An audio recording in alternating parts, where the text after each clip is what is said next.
bright idiot in a dark forest. Chapter 1: Hansel and Gretel. Finn was trying his best not to make a sound. Being spotted walking around in a crime scene was going to delay his investigation, to say the least. However, Sheriff Ronson was just gonna wiggle his finger at him and send him home, like he always did. Finn knew it, Ronson knew it. Hell, most likely the police were already told that if they saw someone crouching around in the bushes or running away, chances are it was going to be him. No matter how stealthy he tried to be, the ground was wet and it was dark. Every blind step landed in a puddle or a leaf or a branch. The noise was comically exaggerated by the night.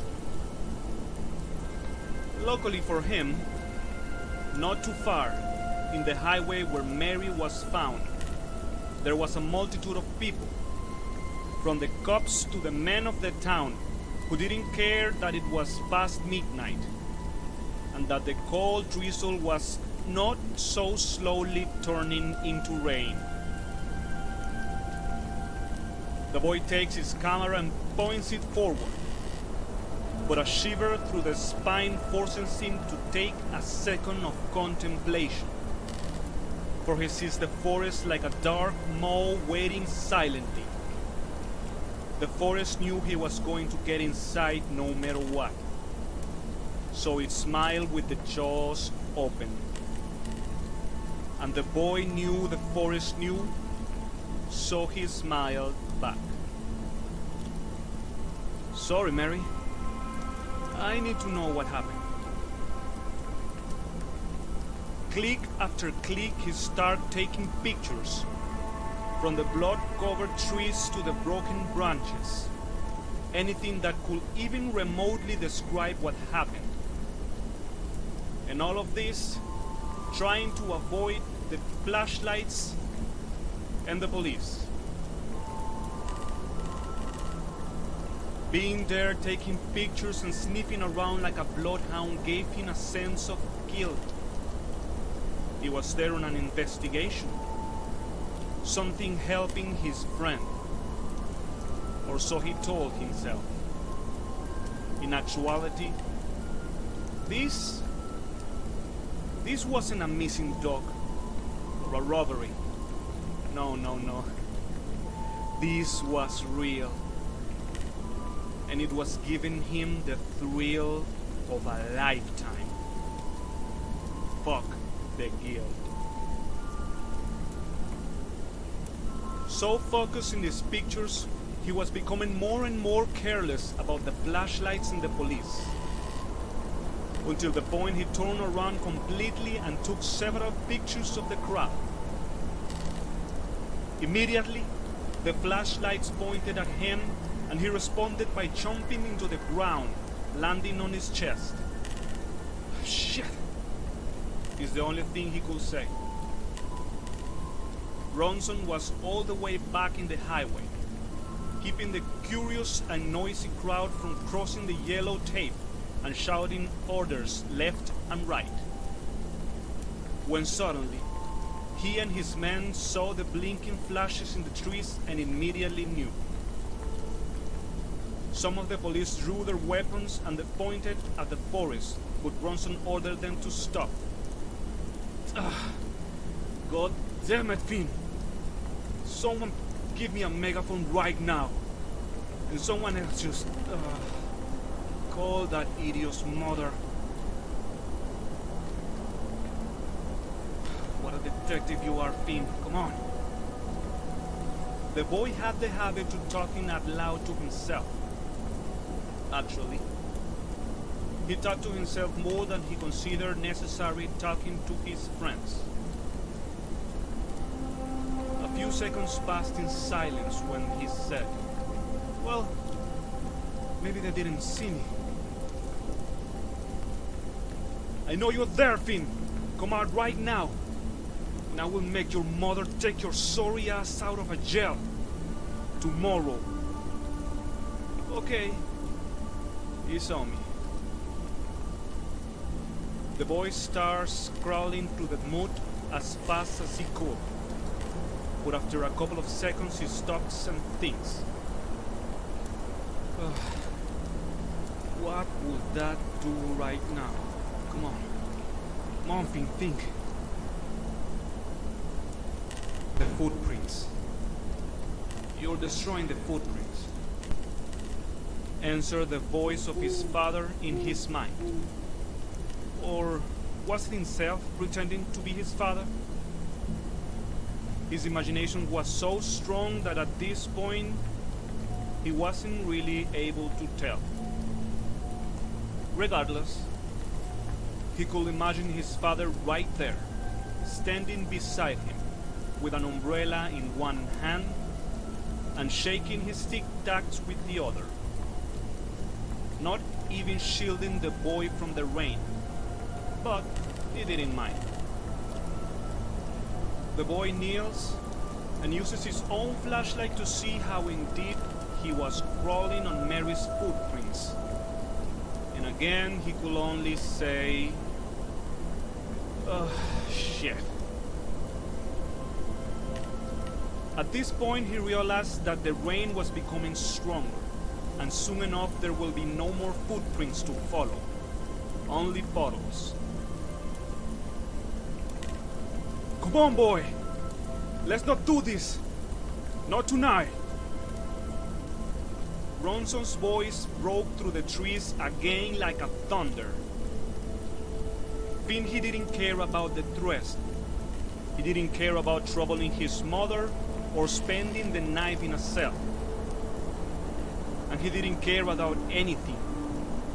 Not even Mary. He just wanted to see if he could do it. He wanted to confirm what he already knew. He was smarter than everyone else.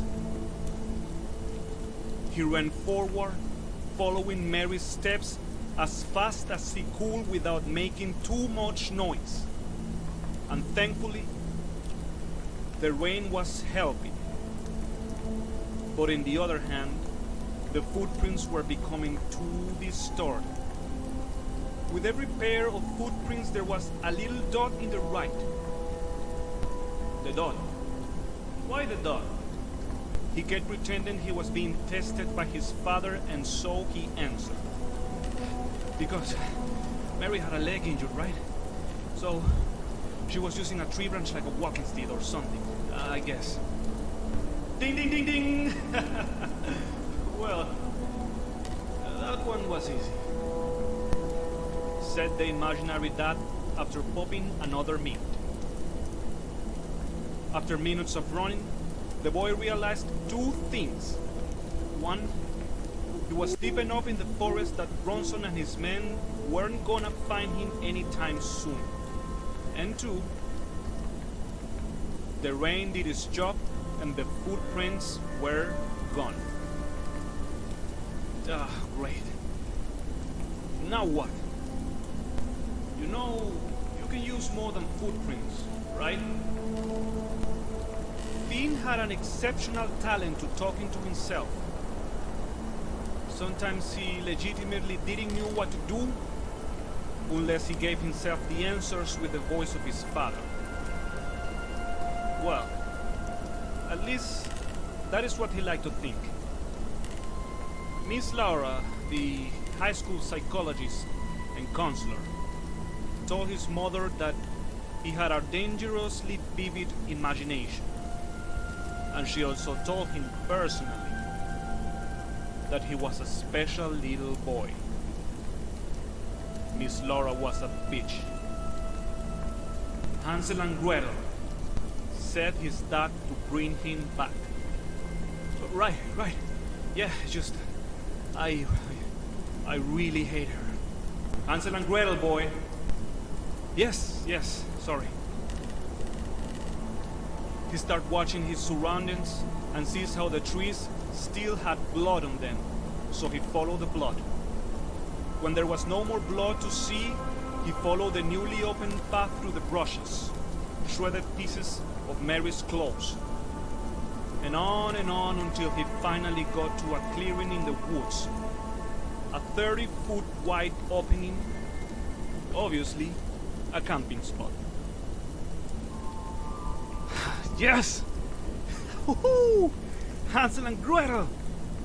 Said the boy with a grin on his face. Finn was happy with his findings. However, the happiness quickly turned into horror. So fast he couldn't even contain his bladder. Have you ever seen something so utterly disturbing that you question whether or not you're even really awake? Something happening to people you know.